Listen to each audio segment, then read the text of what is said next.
제가 일부에서 설교를 한번 했습니다. 그래서 아까보다는 조금 덜 떨립니다. 사랑하는 성도 여러분, 오늘은 평신도 주일입니다. 평신도 주일은 단순히 평신도의 역할을 강조하는 날이 아니라고 생각합니다. 하나님께서 우리 모두를 하나님의 백성으로 부르셨고 우리 모두에게 사명을 맡기셨다는 사실을 다시 확인하는 날입니다. 감리교회는 모든 성도가 하나님의 부르심을 받은 사역자라는 만인 제사장 정신을 중요하게 여깁니다. 한국 감리교회에서는 매년 6월 첫째 주일을 평신도 주일로 지키며 그 전후 기간을 평신도 주간으로 정하여 평신도들의 신앙과 봉사를 돌아보는 시간을 갖습니다. 이 운동은 존 웨슬리가 강조했던 평신도 지도자 운동의 전통에서 비롯되었습니다. 초기 감리교 부흥 운동도 목회자만이 아니라 평신도 설교자와 속장들의 헌신을 통해 크게 확산되었습니다. 오늘 저는 여러분과 함께 관계를 회복하시는 하나님이라는 제목으로 은혜를 나누고자 합니다. 제가 상담을 공부했고 또 군대 안에 들어가서 병영생활 전문 상담관으로 상담을 하면서 많은 것을 경험했습니다. 군인들의 고민은 참으로 다양합니다. 선임과 후임 문제, 진로 문제, 건강 문제, 가정 문제, 학업 문제, 이성 문제 등 수없이 문제들이 많이 있습니다. 그런데 그 문제들을 깊이 들여다보면 결국 한 가지로 모아지는 경우가 많았습니다. 바로 관계의 문제였습니다. 누군가는 부모와의 관계 때문에 울고, 또 누군가는 선임과의 관계, 또 후임과의 관계 때문에 힘들어하고, 또 누군가는 동료들의 관계 때문에 잠을 이루지 못했습니다. 교회 안에서도 마찬가지라고 생각합니다. 사람에게 받은 상처 때문에 신앙생활이 힘들어지는 경우도 있습니다. 그런데 성경은 인간의 문제를 이미 오래전에 말씀하고 있습니다. 죄가 들어오면서 관계가 깨졌다는 것입니다. 하나님과의 관계가 깨어졌고 사람과 사람의 관계가 깨어졌으며 사람과 피조세계와의 관계도 깨어졌습니다. 오늘 본문은 바로 그 사실을 우리에게 알려주고 있습니다.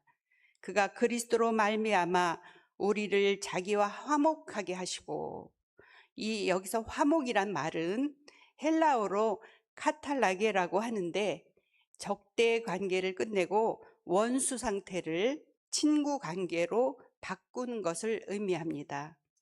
인간은 죄 때문에 하나님과 원수된 상태였습니다. 그런데 하나님께서 예수 그리스도의 십자가를 통해 그 관계를 회복시키셨습니다. 하나님은 사랑으로 기다리고 계셨고 우리가 돌아오도록 길을 여신 것입니다. 오늘 말씀을 통해 하나님께서 회복하시는 세 가지 관계를 한번 살펴보겠습니다. 첫째, 하나님은 하나님과 사람의 관계를 회복하십니다. 창세기 3장을 보면 아담과 하와가 죄를 짓습니다. 죄를 짓고 난 뒤에 가장 먼저 나타난 변화가 무엇입니까? 하나님을 피하기 시작했습니다. 하나님께서 동산을 거니실 때 아담은 나무 뒤에 숨었습니다. 하나님이 찾으시는데 아담이 나무 뒤에 숨었다는 말씀을 들으니 저의 어린 시절이 생각이 납니다.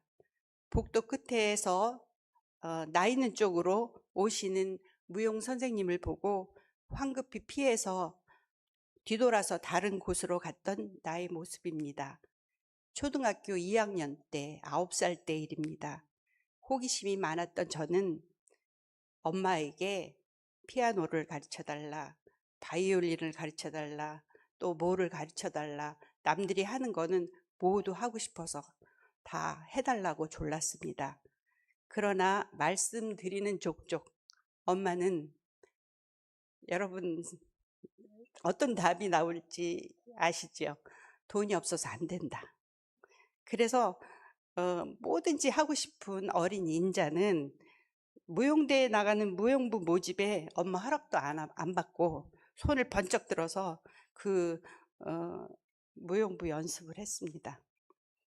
매일 학교 수업이 끝나고 매일 무용실에 가서 연습할 때는 너무 즐겁고 좋았습니다. 그러나 날이 갈수록 마음이 무거워졌습니다.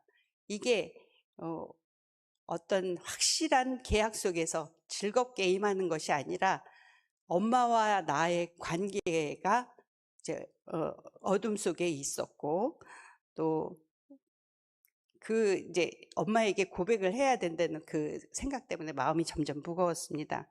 무용부는 무용복을 장만해야 되고 대회 나가려면 돈이 많이 든다는 것을 중학교 다니는 셋째 언니 때문에 잘 알고 있었어요. 그 언니는 무용을 하고 있었거든요. 그래서 용기 내서 엄마한테 말씀드렸더니 예상했던 대로 언니가 무용을 하는데 돈이 많이 들어간다. 너까지 가르칠 수 없다. 라고 말씀을 하셨습니다.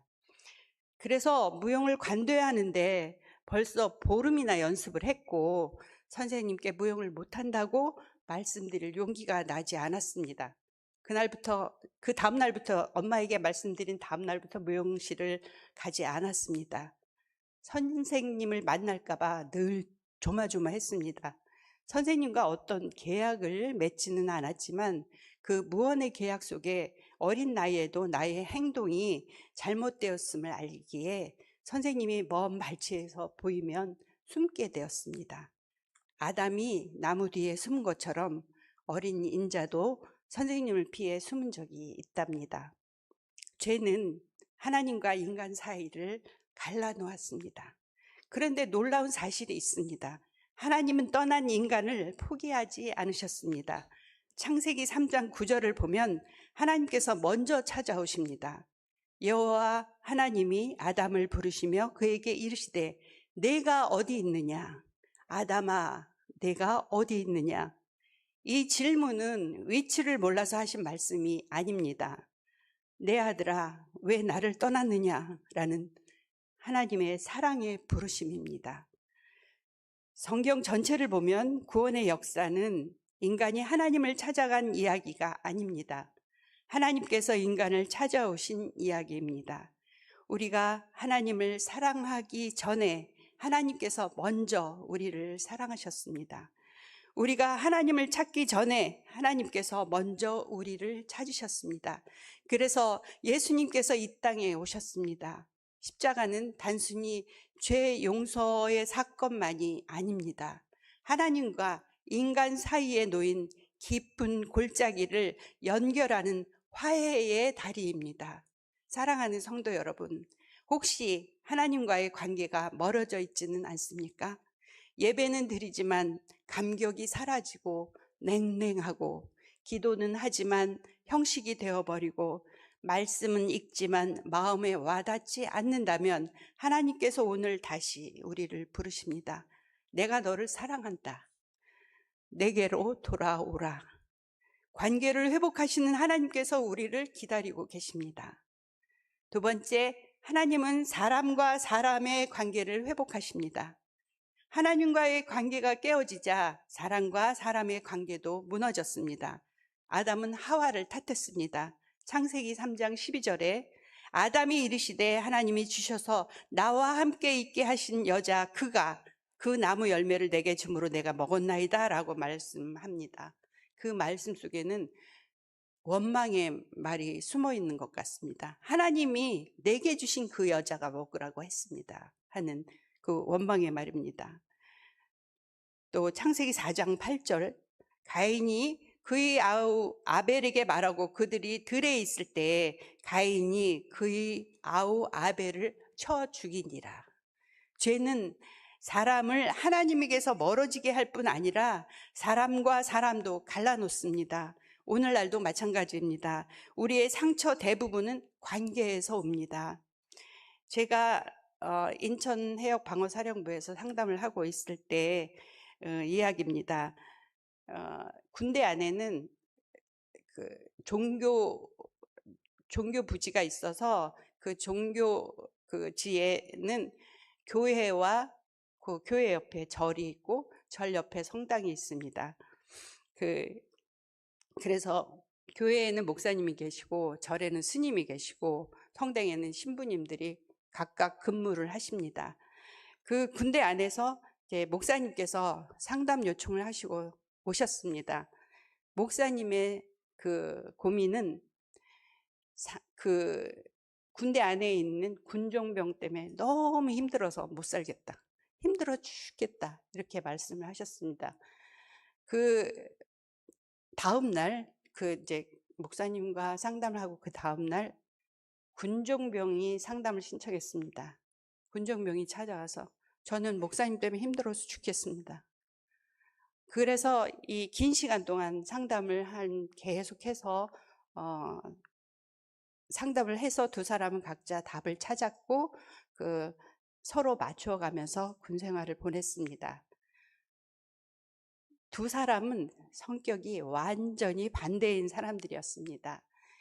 MBTI 유형으로 보자면은 그 T 성향의 목사님, 굉장히 완벽하고 먼지 한 톨 있으면 안 되고 미리미리 다 준비하고 완벽하게 그 계획대로 움직여야 하는 성향을 가진 목사님과 너무 자유롭고 게으르고 또 아무 때나 내가 하고 싶을 때 해야 하는 그 성향을 가진 군종병과의 맞지 않는 갈등이었습니다. 다른 사람을 그런데 그 다른 사람, 나를 힘들게 하고 있는 그 상대방의 그 사람을 하나님께서 만드셨습니다. 그래서 그를 통해 화목을 이루려고 하신다는 사실을 말씀드리고 싶습니다.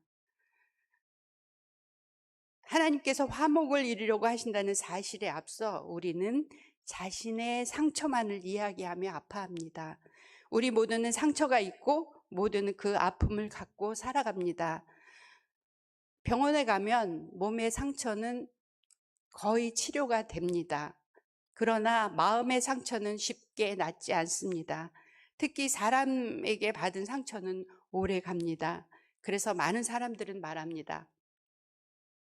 누구 때문에 교회 나가고 싶지 않습니다. 교회를 떠나고 싶습니다. 실제로 사람 때문에 교회를 떠나는 사람도 있습니다. 관계가 그분을 힘들게 하니 차라리 그 사람이 안 보이는 다른 교회로 가자 하는 마음이겠지요. 그러나 복음은 관계의 회복을 말합니다. 예수님께서는 십자가 위에서도 말씀하셨습니다. 아버지여, 저들을 사하여 주옵소서. 예수님은 미워할 이유가 충분했지만 용서를 선택하셨습니다. 우리도 마찬가지입니다. 우리는 화목의 수혜자로 끝나지 않아야 합니다. 화목을 경험했기에 이제는 화목하게 하는 사람이 되어야 합니다. 바울은 이것을 화목하게 하는 직분이라고 부릅니다. 하나님은 우리 모두를 관계 회복의 사역자로 부르셨습니다. 오늘 본문 말씀에 하나님께서 그리스도로 말미암아 우리를 자기와 화목하게 하시고 또 우리에게 화목하게 하는 직분을 주셨으니, 르완다 이야기를 하겠습니다. 1994년에 아프리카의 작은 나라 르완다에서는 인류 역사상 가장 참혹한 학살 중 하나가 벌어졌습니다. 불과 100일 동안 약 80만 명 이상이 목숨을 잃었습니다. 희생자 대부분은 투치족이었고 후투족 또 온곤파들도 함께 희생이 되었습니다. 하지만 이 비극은 하루아침에 시작된 것이 아닙니다. 원래 르완다의 후투족과 투치족은 언어도 같고 문화도 비슷했습니다. 오랫동안 함께 살아왔고 또 생각하는 완전히 다른 민족의 개념은 강하지 않았습니다. 그러나 식민지 시대가 갈등의 불씨를 일으켰습니다. 먼저 독일, 그 이후 벨기에가 르완다를 지배하면서 투치족을 우월한 집단으로 분류를 했습니다. 벨기에 식민정부는 키가 크고 소를 많이 가진 투치족을 행정과 교육의 중심에 세웠고 다수였던 후투족은 차별받기 시작했습니다. 심지어 신분증에 민족 구분까지 기록을 했습니다. 이 과정에서 사람들 사이에는 점점 깊은 분노와 열등감, 두려움이 쌓였습니다. 독립 이후에는 반대로 후투족 중심 정권이 들어섰고 이번에는 투치족이 박해받기 시작했습니다. 결국 오랜 증오와 복수심은 1994년 집단 학살로 폭발을 했습니다. 이웃이 이웃을 죽였고 친구가 친구를 배신했고 교회 안에서도 학살이 벌어졌습니다. 인간이 어디까지 잔인해질 수 있는지 보여주는 비극이었습니다. 놀랍게도 르완다는 학살 이후에 복수만을 선택하지 않았습니다. 많은 생존자들은 자신의 가족을 죽인 사람과 같은 마을에서 다시 살아야 했습니다. 현실적으로도 그리고 국가 재건을 위해서도 증오만으로는 살아갈 수 없었습니다. 그래서 르완다 공동체 회복을 위한 길을 고민을 했습니다. 그 과정에서 등장한 것이 가차차라는 공동체 재판이었습니다. 사람들은 마을 광장에 모여 자신의 죄를 고백했고 피해자 가족들은 그 이야기를 들었습니다. 물론 모든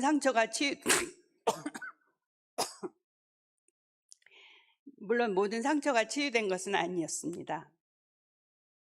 용서는 쉽지 않았습니다. 어떤 상처는 평생 아물지 않았습니다. 하지만 많은 사람들은 이렇게 말하기 시작했습니다. 용서는 그 사람을 위한 것이 아니라 내가 증오에 갇혀 죽지 않기 위한 선택이었다. 실제로 가족을 잃은 생존자가 가해자를 용서하고 함께 농사를 짓는 사례들도 세계에 알려졌습니다. 한 여성은 자신과 아이들을 죽이려고 했던 남성을 용서한 이유를 이렇게 말합니다. 미워하면 죽은 가족까지 어둠 속에 묶어둔 것 같았습니다. 라는 말을 했습니다. 용서는 망각이 아닙니다. 르완다가 우리에게 주는 가장 큰 교훈은 이것입니다. 용서는 아무 일도 없었던 척 하는 것이 아닙니다. 악을 선이라고 말하는 것도 아닙니다. 오히려 상처를 기억하면서도 그 증오가 다음 세대로 이어지지 않게 멈추는 용기입니다. 그래서 진정한 용서는 감정이 아니라 결단에 가깝습니다. 그리고 그 결단은 때로 한 나라를 다시 일으켜 세우기도 합니다. 르완다의 비극은 인간의 증오가 얼마나 위험한지 보여주었지만 동시에 인간이 얼마나 깊이 회복할 수도 있는지를 보여주는 역사이기도 합니다. 용서는 가해자가 받을 자격이 있어서가 아니라 내가 하나님의 용서를 받았기 때문에 하는 것입니다. 용서는 감정이 아니고 결단입니다. 상대방이 잘해서 용서하는 것이 아니고 하나님께서 나를 용서하셨기 때문에 용서하는 것입니다. 오늘 이 시간 마음속에 떠오르는 사람이 혹시 있습니까? 먼저 전화해야 할 사람, 먼저 손을 내밀어야 할 사람, 먼저 용서를 구해야 할 사람이 있습니까? 평신도주의를 맞아 우리 모두 화해의 사람이 되기를 바랍니다. 왜냐하면 하나님께서 우리에게 화목하게 하시는 직분을 주셨기 때문입니다. 셋째, 하나님은 피조 세계와의 관계도 회복을 하십니다. 많은 사람들은 신앙을 하나님과 나 사이의 문제로만 생각합니다. 그러나 성경은 더 큰 그림을 보여줍니다. 로마서 8장 22절에 말씀하십니다. 피조물이 다 이제까지 함께 탄식하며 함께 고통을 겪고 있는 것을 우리가 아느니라. 죄는 인간만 망가뜨린 것이 아닙니다. 세상도 병들게 만들었습니다. 환경이 파괴되고 생명이 존중받지 못하고 욕심이 자연을 무너뜨리고 있습니다. 하나님께서는 인간에게 세상을 맡기셨습니다. 정복하라는 것은 파괴하라는 뜻이 아닙니다. 돌보라는 뜻입니다. 청지기로 살아가라는 뜻입니다. 작은 꽃 한 송이도 하나님 작품입니다. 나무 한 그루도 하나님 작품입니다. 우리가 숨쉬는 공기도 하나님의 선물입니다. 그래서 창조 세계를 아끼고 보호하는 것도 믿음의 표현입니다. 감사하며 사용하고 절제하며 살아가고 생명을 존중하는 삶이 하나님께서 기뻐하는 삶입니다. 며칠 전에 인천 IWC에서 술이라는 영화를 감상을 했습니다. 새만금 개발을 둘러싸고 정부와 주민들의 싸움이 이어졌고, 새만금의 무수히 많은 생명들을 살리려는 주민들의 아픈 상처를 느낄 수 있는 영화였습니다. 소설가 황석영은 그 영화를 보고 할매라는 장편 소설을 썼는데, 그 할매 이야기를 여러분께 잠깐 해드리도록 하겠습니다. 황석영은 한국 현대문학을 대표하는 작가로 민중과 역사를 깊이 있게 다루어 왔습니다.